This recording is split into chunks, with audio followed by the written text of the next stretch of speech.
Hmm. Salut à tous, on est back pour encore un petit message rapidement. Juste par rapport au pays, hein. Ça, moi je vous dis la vérité. Hein. Honnêtement, l'après Bongo, je trouve qu'elle est effrayante. Moi j'ai peur de rien. Je suis rien de serein. Je crois en Zambé, rien ne me ferait. Mais les situations qui me demandent de prêter attention. Se poser un peu demain, on se réveille. On apprend qu'Ali Bongo est mort. Ou qu'Ali Bongo a quitté le pouvoir.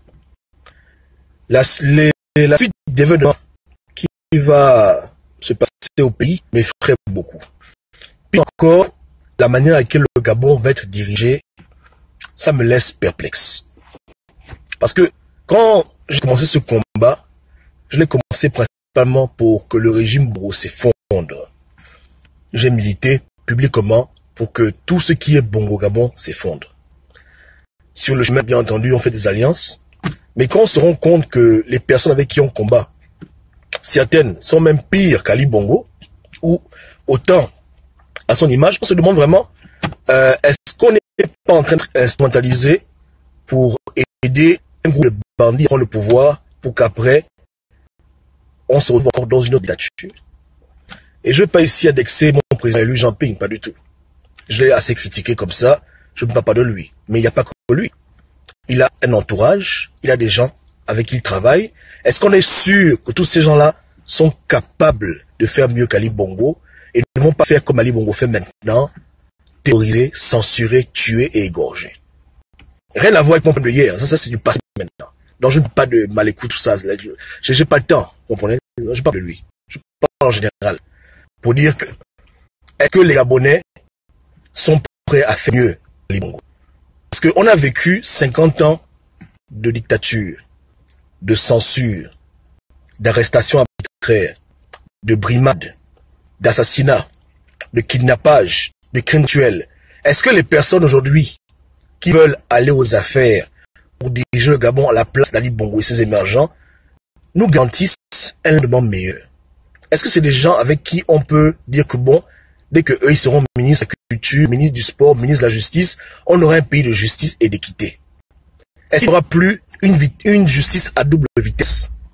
Parce que si dans les petites choses, hein, on a du mal à être juste, on a du mal à appliquer les lois élémentaires universelles du respect mutuel, de la bienséance, c'est pas quand quelqu'un sera ministre qui va faire justice aux orphelins, aux femmes abandonnées, aux Makaya.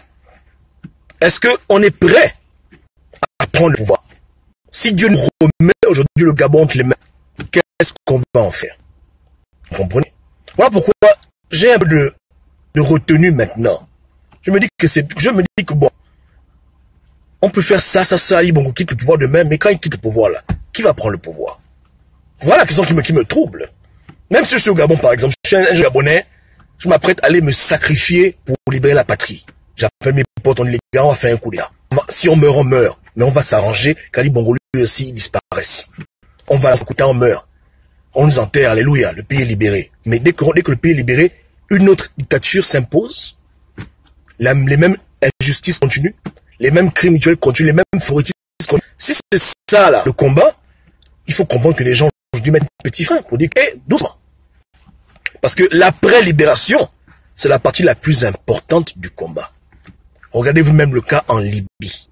Regardez le cas en Égypte. Regardez Haïti. Se libérer, c'est facile. Se libérer d'une dictature, c'est un jeu.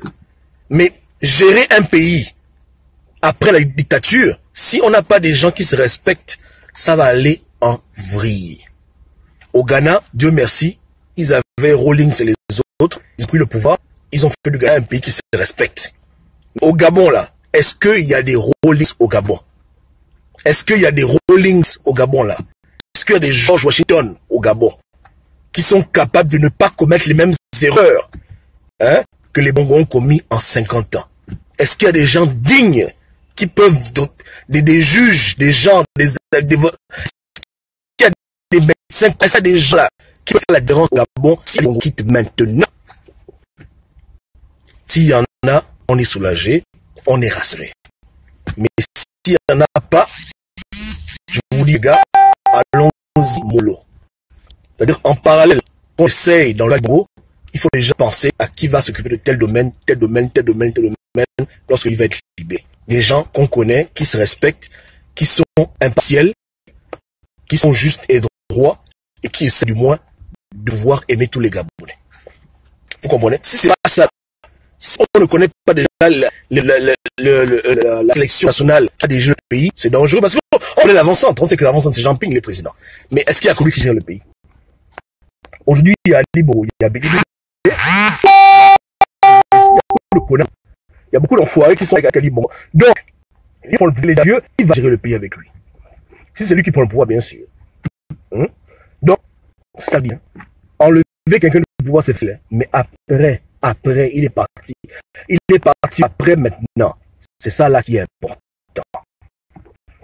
C'est important. Voilà pourquoi moi, quand je vois que tu ne vas pas à la source là, signe. Parce que je sais que si ça pousse comme ça là, il sera impossible d'arrêter ce genre de phénomène.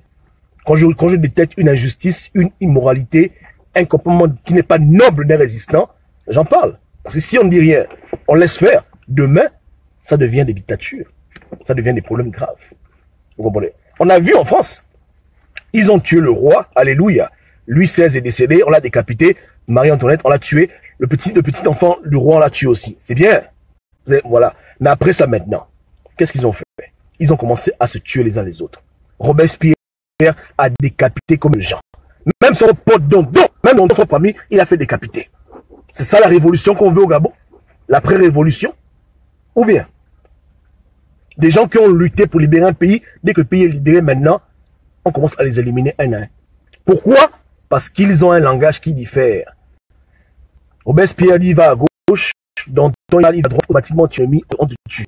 Décapité, décapité, décapité, décapité, décapité. On connaît l'histoire. Et même ma soeur qui est maintenant connectée maintenant, Colombine, elle est historienne, elle connaît l'histoire. On connaît l'histoire.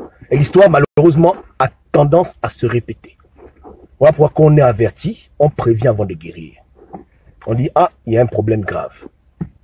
Vous comprenez? Si les choses ne sont pas mises au clair dès maintenant, à la prise de pouvoir, lorsqu'on change d'équipe, là, on risque de se réveiller avec des plus gros soucis. Parce que, au nom de vouloir aider le Gabon, on peut utiliser la raison d'État. Vous avez vu en France, non? Quand les terroristes sont venus attaquer les gens, Hollande a utilisé la raison d'État, il a fermé les frontières, il a même fait un petit couvre-feu. Vous comprenez? Donc, au nom de la raison d'État, là, qu'est-ce que les gens nous préparent? Hein? Voilà. Parce que si déjà on est dans le combat, il y a des gens qui disent déjà que bon, voilà, vous ne pouvez pas avoir un langage contradictoire. Maintenant, quand ils sont malades de l'État, il dit que pour la sûreté de l'État, pour la sûreté de l'État, tous ceux qui disent A, B, C, D, en prison, au nom pour la bonne cause. Parce que c'est ça la folie de la libération, souvent. Ceux qui ont libéré hier deviennent les bourreaux parce qu'ils deviennent des dictateurs. On l'a vu au Ghana avec le cas de Kwame Nkrumah, qui a fait un bon travail pour libérer le Ghana, mais dès qu'il est pris le pouvoir, il a commencé à penser qu'il n'y a que lui qui a raison. Dès que quelqu'un publie un article dans un magazine, il te met en prison. Pourtant, il a commencé comme un libérateur. Hein. Il a commencé comme un libérateur, mais à la fin, il a fini comme un dictateur. On connaît l'histoire? Oui, non? On connaît. On sait comment ça marche. Donc, on a vu ça en France. On a vu ça au Ghana. Au Gabon, c'est quoi la solution?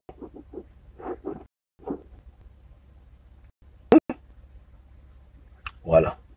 Donc, on ne compte pas sur les classiques. Moi, j'ai vu des comportements désobligeants, même chez les jeunes. Je réponds à Amérique. J'ai vu des jeunes qui se comportent même pire que des vieux au Gabon. Il n'y a pas 10 ans, je parle de hier. Hier. Donc, il n'y a pas que les vieux. Il y a des vieux qui se respectent aussi. Ce n'est pas l'affaire d'âge, c'est l'affaire de mentalité et de préparation. J'ai toujours dit aux Gabonais que quand on veut libérer un pays, il faut incarner les valeurs que l'on prône. Quelqu'un ne peut pas mener la démocratie si lui-même, il n'est pas démocrate. Il n'y a pas de justice sociale si quelqu'un lui-même, à son échelle, n'est pas juste. Vous comprenez? C'est comme ça. L'homme ne donne que ce qu'il a. Donc, quand on se bat pour la démocratie, il faut d'abord soi-même être démocrate, se faire rigueur. C'est comme ça. Toute cause idéologique, il faut soi-même l'incarner. Il faut être l'incarnation vivante des causes que tu défends.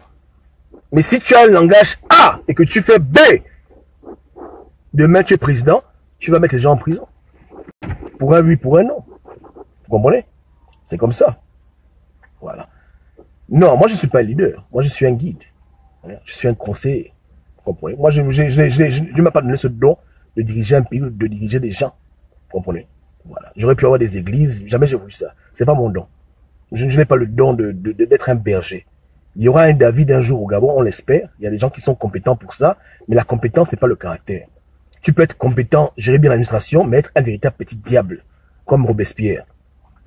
Voilà. Donc, il a tué des gens pour les choses que lui-même il reprochait au roi. Il disait que le roi était un dictateur, mais lui-même là, lui-même, à peine ils ont pris le pouvoir en France, ils ont commencé à théoriser les gens. Au nom de la révolution. Au nom de la révolution qui est permis. On connaît ce langage. On connaît cette philosophie. On la connaît même trop bien. C'est très dangereux. C'est très dangereux. C'est pour ça que le président George Washington, bien qu'il était franc-maçon, quand même, il avait quand même un peu de valeur, il a dit que bon, je fais 2 mandats, je me casse. Parce que si je reste au pouvoir trop longtemps, je serais tenté de vouloir imposer ma vision aux autres. Je préfère me retirer. Ça, c'est pour l'aspect de la démocratie en général. Maintenant, pour d'autres points là, c'est comme ça. Si maintenant, quelqu'un n'a pas arrêté de voler, demain, il va prendre le pouvoir, il va voler. Tout ce qu'on fait aujourd'hui à notre échelle minime, c'est des choses que l'on fera demain si jamais Dieu ouvre les portes. C'est comme ça. Un vide secret, Ali Bongo s'en va, il faut le remplacer. Ce que tu faisais sur Facebook, tu feras ça au ministère. Ce que tu faisais au quartier, tu feras ça à l'Assemblée. C'est comme ça que la vie fonctionne. Il n'y a pas d'hasard. Vous comprenez? Quand vous voyez des gens qui ont des positions dures dans leur vie, ils n'ont commencé ça hier. Quand tu fouilles bien leur passé, tu vas te rendre compte quand tu étais comme ça. En bien comme en mal. Ok? Donc voilà pourquoi je suis préoccupé. Je dis, Seigneur, libère le Gabon quand tes enfants sont prêts. Pardon. Si tu libères le Gabon trop vite ou trop tard, c'est pas bon. Fais ça le bon jour, le bon moment, quand les gens sont prêts à prendre la relève. Sinon, c'est la catastrophe. Maintenant, il y a aussi l'aspect organisation. Vous vous rappelez tous la parabole du bateau que j'ai cité, ça fait un peu, peut-être 1 an. Vous vous rappelez la parabole du bateau, non? Je vous rappelle la parabole du bateau. Écoutez bien la parabole du bateau. Pendant la traite négrière, il y avait un bateau d'esclaves qui atteint les côtes du Gabon, rempli de Bantou, Minebou, tout ça mélangé ensemble. Dans le bateau, il commençait à se diriger vers les Caraïbes, au milieu de l'océan. Voilà comment ils ont fait une rébellion sur le bateau, une rébellion magnifique. Ils ont poussé, ils ont serré tous les blancs hors du bateau, ils ont tué tout le monde, ils ont brisé leurs chaînes. Ils étaient libres. Mais après, ils se sont rendus compte qu'il y avait un problème. Le problème était le suivant. Aucun d'entre eux ne savait piloter le bateau. Aucun d'entre eux ne connaissait comment on pilote un bateau. Et pire encore, aucun d'entre eux ne connaissait exactement comment on fait pour naviguer avec les étoiles. Donc, ils ne connaissaient pas comment on fait ça. Voilà comment ils ont commencé à mourir les uns après les autres, de faim, de soif, parce que la nourriture est finie. Ils étaient en train de tourner dans l'océan Atlantique, perdus. Voilà la parabole du bateau. Maintenant, un autre groupe de bateaux aussi a quitté l'Afrique avec toujours des bantous. Ils ont préparé la rébellion, mais ils se sont dit que non. Si on fait la rébellion maintenant, il y a un problème. Entre nous là, personne ne connaît comment on pilote cet appareil-là. Avant qu'on fasse la rébellion, essayons un peu d'observer comment est-ce que le bateau là fonctionne. Ils ont commencé à observer les étoiles.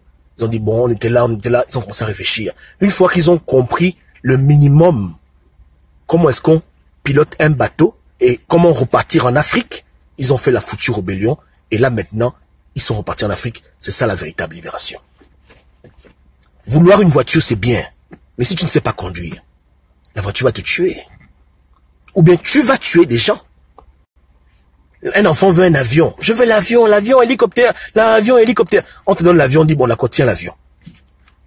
Dès que tu commences, crash d'avion. Tu tues 100 personnes, 1000 personnes. Voilà ce qui se passe quand on fait des révolutions sans penser à l'après.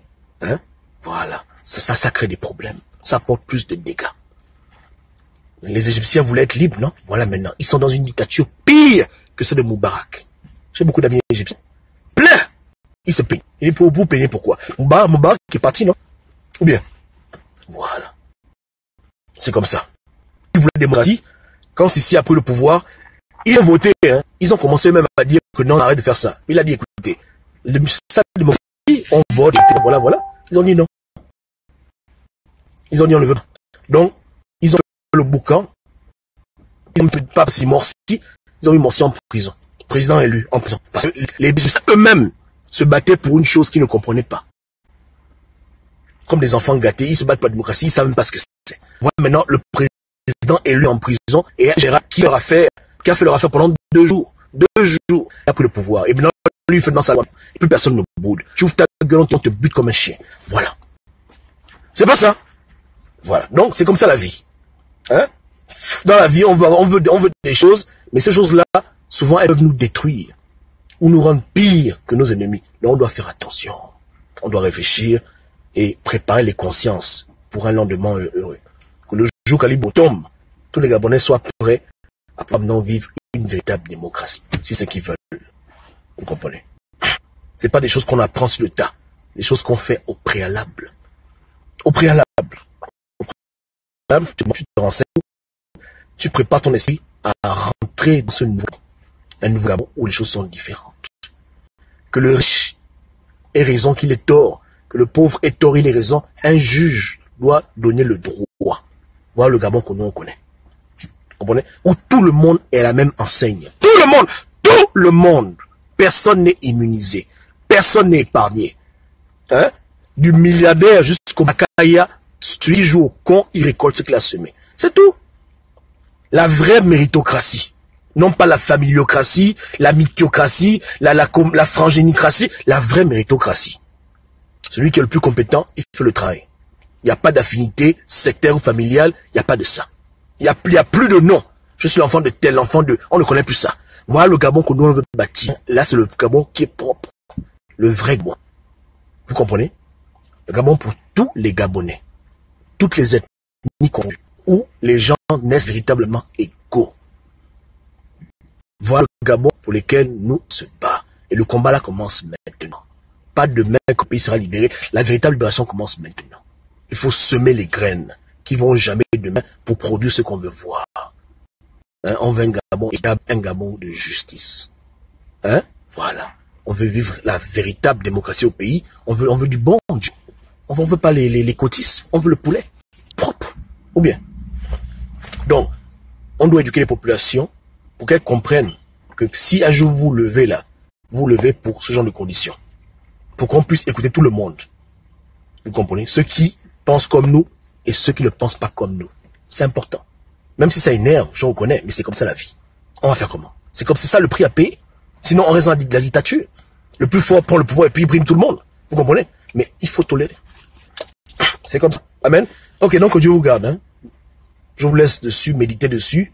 Ce jour viendra. Ali Bongo n'est pas éternel. Les émergents ne sont pas des dieux. Si Kadhafi est tombé, eux c'est qui? Eux c'est rien. Eux s'ils vont tomber un jour. Mais quand ils vont tomber là, soyons prêts. Soyons prêts pour toutes ces choses. Il y a également le paramètre des règlements de compte. Et là encore, il faut réfléchir déjà. Pour dire que, est-ce qu'on repart en arrière, ou bien on laisse tomber le passé, on oublie. Parce que il y a beaucoup de combattants qui ont peut-être fait des crimes rituels. Vous comprenez? Qui ont kidnappé des gens. Il y a beaucoup de trucs au Gabon sales. Des mouvements d'argent. On fait comment par rapport à ça? Il faut s'y réfléchir déjà. Sinon, ce sera la catastrophe. Il faut être honnête, sans tabou et dire, et parler de ces choses clairement. Que ton père a volé mon père 1 milliard. Le pays est libéré, on fait comment? En argent. Ouais, il n'y a rien. Ou bien, donne un peu la moitié, quand même. Ou bien, il faudra restituer l'argent. Voilà, il faut déjà préparer ces choses-là. Et c'est quand on est comme ça, qu'on se prépare, quand Dieu voit qu'on fait nos efforts, que Dieu voit que bon, les enfants sont prêts. Voilà, maintenant je vous fais cadeau. Ali Bongo, dégage. Prenez le pouvoir maintenant. C'est comme ça. Parce que Dieu nous observe. Tu peux prier comme tu veux. Demande à Dieu l'hélicoptère. Si tu n'es pas prêt pour le piloter, tu ne l'auras jamais. C'est comme les femmes qui veulent se marier. Plus une femme prend le temps à comprendre comment être femme, traiter son mari, ses enfants, plus Dieu lui fera trouver un mari. Mais si elle ne connaît rien du tout, elle va là-bas, ça a des problèmes. Et on a vécu ça, c'est fatigant. Donc, mais il faut absolument faire un effort, vous comprenez, de se préparer pour la bénédiction qui vient. Vous voyez le venir, c'est comme ça la vie. Amen. Amen. Passez une bonne soirée, on se parle bien. Ok? Voilà. Ciao, ciao.